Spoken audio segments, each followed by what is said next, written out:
Good morning, good afternoon, or good evening. Wherever you are in the world, welcome and thank you for joining us. This is AutoVision News Radio at AutoSens and InCabin USA 2025 from the Huntington Place in downtown Detroit. We are joined by Priya Boopalan, Semiconductor Life Cycle Manager at ZF Active Safety and Electronics.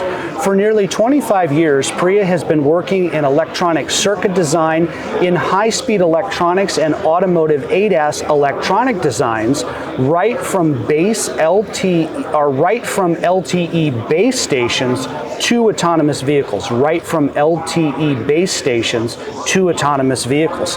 Through this work, Priya has gained her specialization in image processing techniques, high-speed electronics, signal integrity, and power integrity.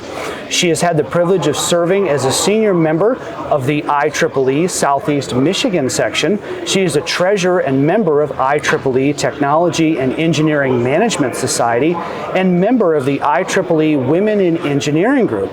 She is also a member of the Society of Automotive Engineers, or SAE, Peripheral Computer Interconnect Special Interest Group, and the Association of Supply Chain Management.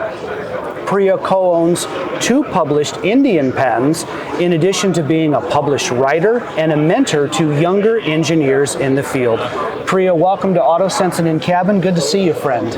Thank you. Thanks for inviting me, and it is very good, great pleasure for me to be here. Thanks for inviting me. Absolutely. Tell us about your role at ZF Active Safety and Electronics. Tell us about your role as a life cycle manager and some of the work that you're doing. Sure, Carl. So life cycle manager role is a really new role which just popped up a few months ago. I would say like 6 months ago. Okay. I took up this role. Before that, I was actually working as a semiconductor electronics engineer. Okay. And there was a sudden requirement which came up for this particular role few months ago when tier 1 and OEMs were suffering with a very big problem called component obsolescence management. Okay. When there is an obsolescence management which was popped up from the semiconductor OEMs and also semiconductor IC makers and also OEMs were struggling with those things, then ZF as tier 1 company have decided, okay, this is popping in day and day and it is exponentially growing also. So let us think about some new strategies to bring up a new role who can manage this effectively. I see.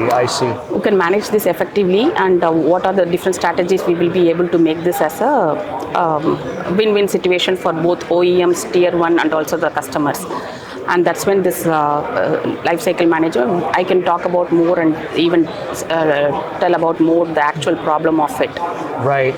There are challenges in the life cycle, and hard to see on the camera now, but you were drawing and you were walking me through the evolution of a life cycle manager, leveraging your previous engineering background. So Priya, what are the strategies then that you're using to solve some of these real world challenges as it relates to being a life cycle manager?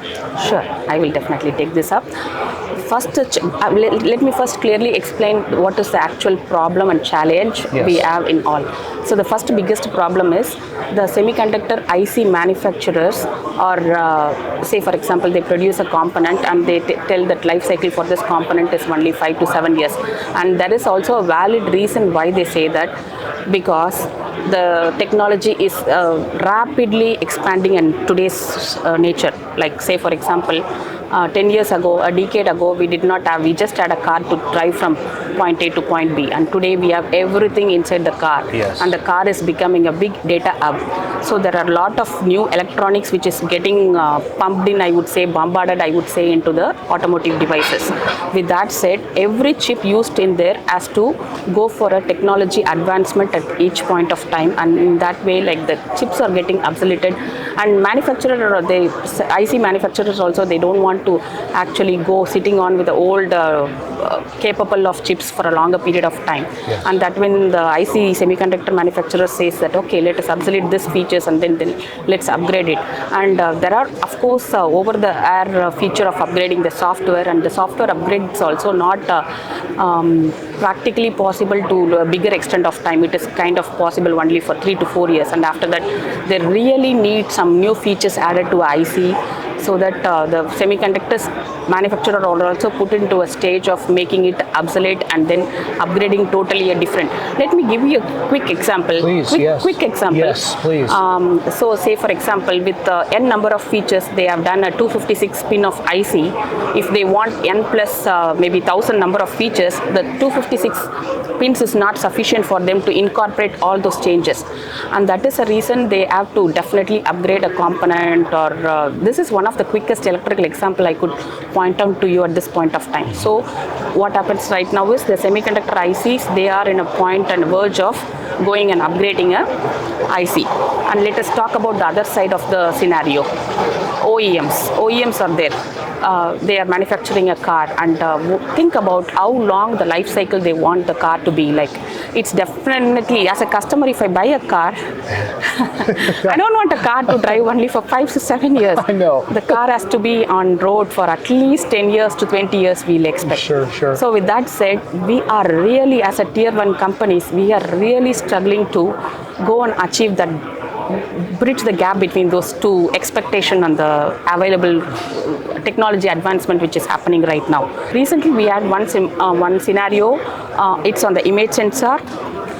They said we are going to obsolete this part, and if you want to order it today. Then we are like staggered. What is the number? How many counts we want? We don't know. We went to sales, we went to finance, we went to supply chain management team, and then everyone throws in a different number, and we really don't know what is the exact number which we have to order and then secure those parts for our products, because we have a product commitment, volume commitment with the customers also, so we are like uncertain how much quantity we have to order. So with that said, let us last time buy. So we have to strategize how to do those last time buys properly into the system, and that is the biggest challenge. So now with we know what is the problem happening. Let me very quickly walk you through what are the strategies we are using it to. Yes. So in few scenarios, like bigger ICs, complicated ICs like image sensors and microprocessors, memory devices, we have no other go other than do some math, manipulate some math, talk with all the cross-divisional teams, and then bring in some numbers on the volumes, and then cut in our requirement to the semiconductor IC vendor saying that, okay, we need this many image sensor, we need this many microns, memory devices, and then we need this many. So okay, that is one stage. That is like kind of a corrective action. Okay, you are saying that you are going to obsolete because of these factors, so we'll cut on, okay, we'll decide, and then how to proactively achieve this one is the main strategic activity of this particular role in it. And I'll just walk you through top level few strategies which we use at this point of time. We are still trying to understand. I took up this role like 6 months ago, and every single day is a learning for me. More than learning, I would tell that I have to forget about what I learned yesterday and relearn it every single day. And every single day I bring in, I have some different problems on my table to solve. And component engineers will tell them something, engineers will tell, no, this is not possible, and all those things. That's how it is getting ramped up, and it's exponentially growing all the. So we quickly identified few strategies to solve this and add this into the market. First thing is, for the discrete components, even we just talked about only the complicated component, complex components like memory devices and image sensors and microprocessors. Yes. But the same problem exists for the discretes also, like resistors, capacitors and inductors. So we decided, okay, let us attack the small low growing fruits at the first time, and then we decided let us do the discretes first.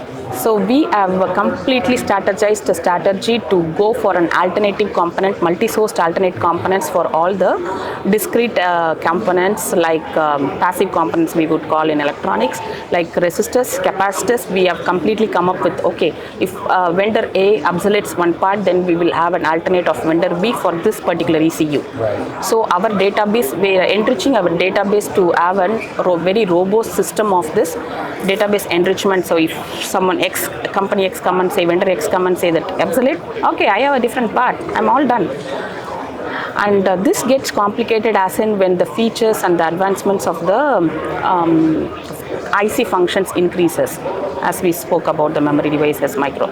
So in those cases, we are still finding a way out to find out a strategy, and multi-sourcing is one of the strategy. Another biggest strategy we are working out from ZF is like to talk with the suppliers on having a negotiated. So when we choose a part for in design phase itself, we tell them, okay, we are expecting this ECU to last for 10 to 20 years. If you want us to use your particular part, we need at least a service commitment of at least for 10 to 20 years. In that way, we are actually requesting our supplier engagement team to go and talk with them, to engage them and have a very good contract, to make them a robust contract with them to supply the part for the longest time. And that is one of course there are a few factors which are out of our control, and we have to think about on how to tackle all those things. Like one of the quick example was during the COVID.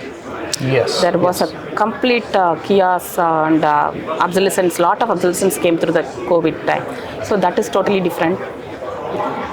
So those things has to be handled in a different way.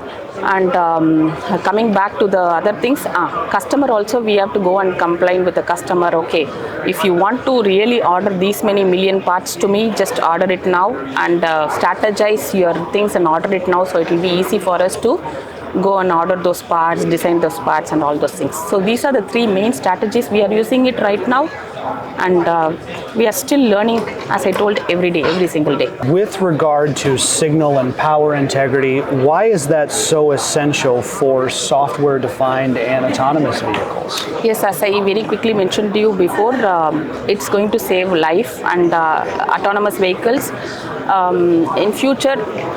See, if you consider Gen Beta kids are thinking, they are seeing a world in a different perspective. They think that, okay, if we sit in the car, we hands-free, they're always on the mobile phones, and the safety is so important today. So with all these things, they are actually offloading all their responsibilities on the electronics which is sitting inside the unit. And that unit, being an engineer who designs that unit, and I have to be very much responsible to give a complete safe product to the customer, so that at least the customer, of course OEMs are promising that features to the customers, so it has to be very strong and very robust in the engineering designs, and in that way the signal integrity, power integrity should be very thoroughly checked. And today lot of EDA designers have brought in lot of other features like AI related features to do all the signal integrity, crosstalk analysis, timing analysis and all those things. So in that way, it is really very important to see each and every nook and corners of the design perspective to have a very robust, fail-safe ECUs in the automotive device. Yes. Speaking with Priya Boopalan, Semiconductor Life Cycle Manager at ZF Active Safety and Electronics. Priya, from all of us here at AutoSens and InCabin, thank you for being with us, sharing your expertise and your insights. Have a great rest of the event, and I look forward to being able to do this again sometime, hopefully sooner rather than later. Thank you for being here. Sure, Carl. Thank you so much. Thanks for having me. And it is really very exciting moment for me to share the importance of both the signal integrity and also the new problem the auto industry is facing today. And I'm really proud to bring a solution for these problems today. Thank you so much. From the Huntington Place in downtown Detroit, for AutoSens and InCabin USA 2025, I'm Carl Anthony, AutoVision News Radio.